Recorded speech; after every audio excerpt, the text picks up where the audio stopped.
Terima kasih Tan Sri Pengerusi.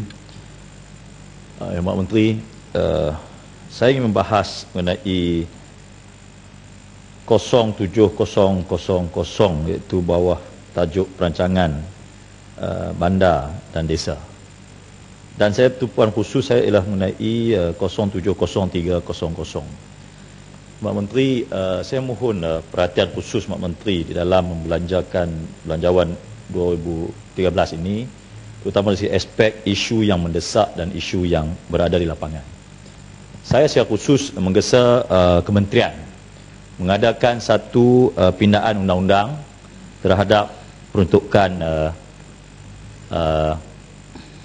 National Land Code ataupun kanun tanah negara.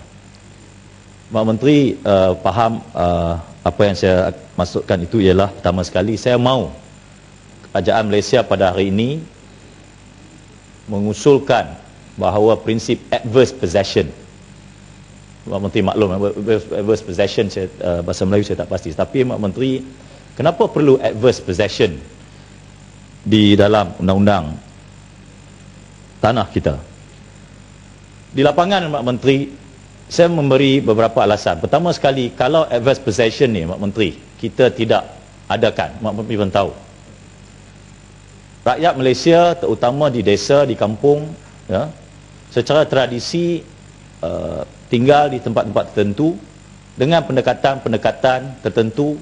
Ada yang bersifat tradisi, ada yang bersifat kita panggil yang difahami oleh kita lah, yang tidak diiktiraf di bawah torrent system. Torrent system yang dibawa oleh kerajaan yang telah merombak undang-undang tanah negara, iaitu hanya mengiktiraf hak-hak yang berdaftar di bawah daftar tanah. Apa yang berlaku Mak Menteri kalau perkara ini tidak dibuat secara mendesak? Mak Menteri pun tahu berapa banyak kampung telah kita panggil hilang. Di atas sebab apa Mak Menteri? Bukan di atas sebab apa, atas sebab undang-undang. Dan undang-undang tu kita pindah di Dewan ini dengan izin. Kampung hilang because our own act, our own judgment, our own decision. Maksud saya Mak Menteri, bagaimana kita nak mempertahankan beberapa kampung tradisi kalau undang-undang yang kita sama-sama luluskan di Dewan ini ialah, pertama ialah tidak mengiktiraf. Contohnya peninggalan jiran kita, rakan taulan kita, satu kampung secara perundangannya boleh menjadi penceroboh. Maksud saya Mak Menteri, secara kes khusus saya merujuk, ya, di Parlimen Balik Pulau saya mengatakan dengan penuh yakin dan penuh tegas di sini, hampir kurang-kurang suku kampung akan hilang. Kerana apa? Kerana secara sejarahnya ialah mereka tinggal di situ di atas pendekatan-pendekatan tradisi, bukan pendekatan-pendekatan tidak kita panggil tidak perundangan secara tradisi. Contohnya, dia sewa kepada jiran, sewa tapak. Dalam bahasa kampung dia panggil Mak Menteri, kalau orang Penang dia panggil pateh. Orang Penang sewa pateh sewa tapak. Tapi sewa tapak ni dekat pejabat tanah dia tak iktiraf. Tetapi orang kampung dia bayar sewa. Kedua Mak Menteri, torrent system ni dia cerita undang-undang Australia. Undang-undang Australia ni tak semestinya sama dengan tradisi kita di sini, yang mana ada sifat tolak ansurnya, ada sifat pemahaman kita. Mak Menteri, saya ingin katakan Mak Menteri, saya sebut secara khusus, kampung Binjai akan hilang kalau adverse possession ini tak dibincangkan dalam tajuk 0700330. Penyelidikan ini perlu dibuat. Kampung Kuala Jalan Baru, kampung tradisi nelayan Cina, akan hilang 32 rumah. Kampung itu dah kampung Bawah Pala dah hilang dah. Nah, itu pun saya cakap secara tegas, walaupun yang lain bahas ini dia orang tak terlibat pun. Saya dekat Mahkamah Tinggi terlibat, Mahkamah Rayuan terlibat. Yang bahas ini tak terlibat langsung pun. Yang tadi saya tengok yang terdekat pula, kampung railway. Kampung ni dekat kampung stesen kereta api, fungsi kereta api pula. Batu hilang pula. Tapi yang saya rasa terkilan di sini, kita boleh kata ialah pergilah ke mahkamah, carilah peguam. Mak Menteri, peguam pun tak boleh lawan kes tu kalau undang-undang tidak memihak kepada orang kampung. Undang-undang hari ini hanya memihak kepada pemaju. Mak Menteri, tak salah pemaju. Bagi saya bukan anti pemaju. Buat bola pembangunan. Tapi tidak boleh di atas nama pembangunan menindas kemanusiaan. Kenapa saya cakap itu, Mak Menteri? Isu yang dibahaskan hanyalah isu, contohnya ada dokumen, ada nama dekat berdaftar dekat pejabat tanah. Mana nak ada benda tu?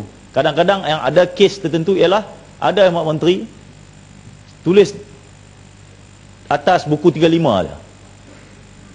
Itu pun yang perlu kita iktiraf ialah ada effort daripada masyarakat untuk menjaga hak mereka. Sebab itu saya bahas, Mak Menteri, banyak kali Menteri pun tahu saya, inilah isu saya. Mak Menteri, kalau Mak Menteri Dewan Yang Mulia ini tidak melakukan perkara ini, saya mengatakan agenda pekan akan gagal. Agenda dengan kata hak tanah itu. Saya bangga juga. Kita bahas di sini banyak Perumahan Satu Malaysia. Walaupun di bawah jawatan Perdana Menteri, bukan di bawah kementerian yang berhormat. Ada agenda perumahan rakyat, ada, tapi pendekatan dia ialah membina. Tapi yang saya buat pendekatan di sini ialah mengiktiraf, to recognize the existing resident. Ya, Mak Menteri, saya berbahas, sorry, Mak Menteri pun bagi komitmen tapi belum buat lagi lah. Saya kata kena rectify, kena tanda tangan peruntukan protokol, convention, economic, social, cultural rights yang membentukkan dengan izin, housing rights, hak perumahan, itu perlu ditandatangan. Karena hanya dengan tanda tangan itu saja, barulah hak-hak mereka-mereka di desa, di kampung di bawah ini akan dipertahankan. Kita kalau ke mahkamah, kita boleh bahas bahawa hak yang dikatakan UN Habitat itu, housing right itu, yang dikatakan education, human right itu, boleh dipertahankan. Hari ini tak boleh. Hari ini dia pergi, Mak Menteri, di bawah Section 340 National Land Code, dua saja. Hak tak berdaftar, tak ada hak. Hak tak berdaftar, hak berdaftar hanya akan terbatal kalau ada elemen penipuan. Menteri tahu benda itu. Mak Menteri, yang berlaku di lapangan ini bukan isu penipuan. Isunya kegagalan kita menyediakan dengan izin rejim perundangan yang memenuhi keadaan kita di Malaysia ni. Tibalah masanya, Mak Menteri, National Land Code ataupun kanun tanah negara yang kita sama-sama gubal itu perlu menyantuni keperluan di lapangan. Balik pulau. Ya, okey. Terima kasih Tan Sri dan sahabat Balik Pulau. Saya teruja dengan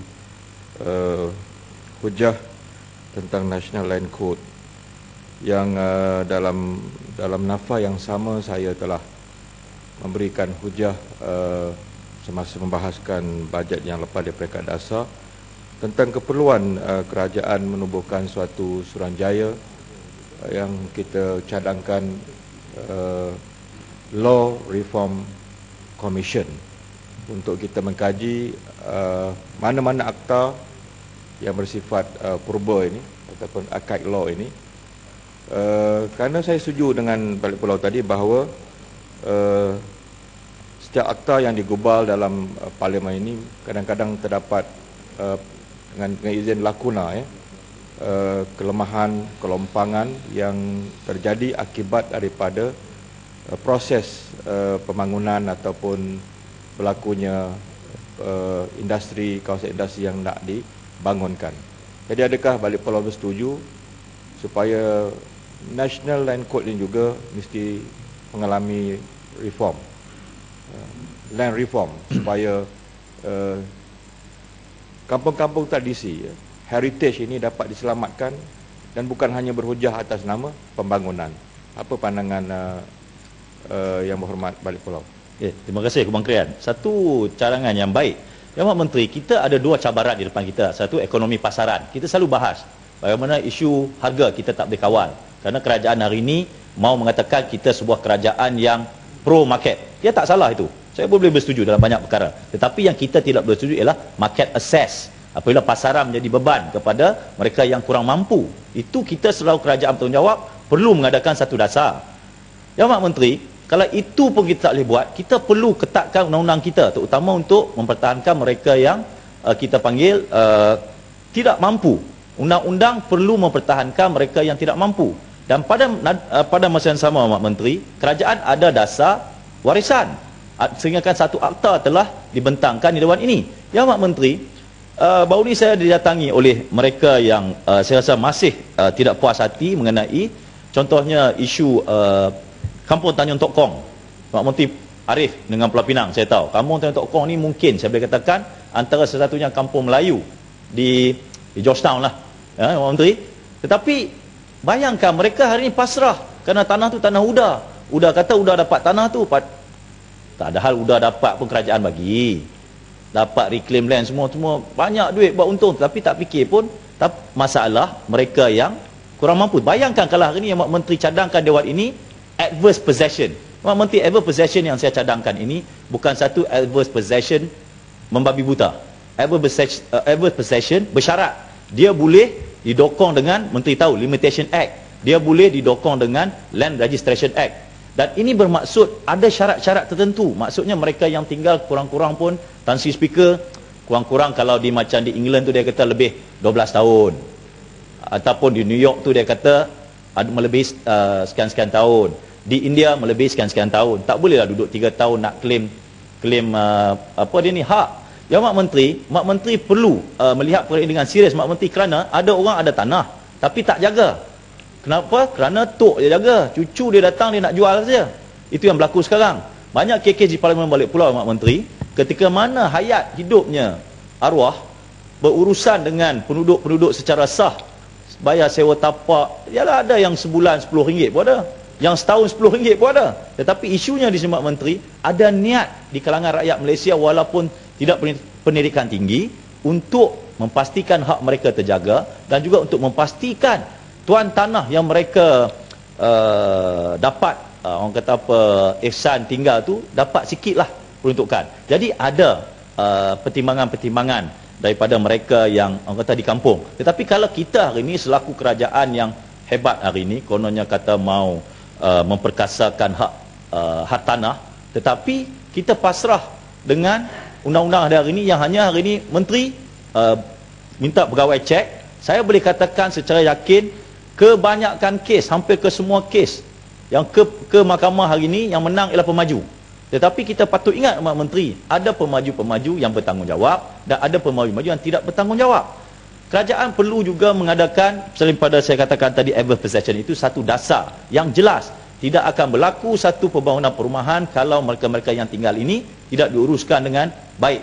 Menteri, saya berhujah secara tegas ini berulang kali, dan saya rasa Menteri tahu apa maksud saya ini. Saya rasa Menteri boleh bersetuju dengan saya bahawa the challenge of 21st century is no more civil political right, is property right, hak hartanah. Dan juga saya katakan di sini Mak Menteri ialah perancangan bandar. Sebab itu saya berbahas di bawah perancangan bandar dan desa hari ini. Kalau kita gagal menguruskan perancangan bandar dan desa, yang mana kita masih lagi terperangkap dengan pemikiran modernity ataupun kemudian yang dulu city is everything.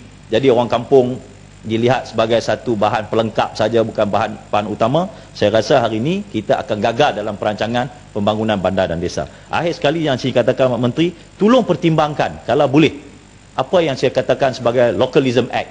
Di England Localism Act 2011 telah dibentangkan di Dewan dan lulus. David Cameron dah buat lulus, sehingga kan diwujudkan satu all parties group namanya Rural Services, dia panggil Rural Services Group. Ni maksudnya sekumpulan ahli-ahli parlimen berbincang bagaimana nak memperkasakan perkhidmatan-perkhidmatan di desa. Localism Act, Mak Menteri tahu secara intipatinya apa dia? Dia memberi kekuatan kepada penduduk setempat untuk menentukan apa yang perlu untuk mereka dari segi perancangan bandar, dari segi kuasa pembandaran dan sebagainya. Walaupun jawapan Menteri saya bertulis kepada saya itu hari, kita punya rejim kerangka perangan yang berbeza, tetapi atas kedudukan Mak Menteri yang saya katakan dengan izin to manage a living, kita panggil apa? To manage, kita panggil untuk mengurus apa dia ni, masyarakat hari ini, pendekatan top down saja tidak cukup, dia mesti pendekatan bottom up juga. Dalam Mak Menteri, dalam erti kata masyarakat yang hari ini telah 50 tahun, saiz masyarakat pertengahan middle class telah besar di Malaysia ini, mereka mahu membuat keputusan sendiri. Saya rasa Menteri tolong pertimbangkan Localism Act untuk kita sama-sama bahas di Dewan Mulia ini. Terima kasih.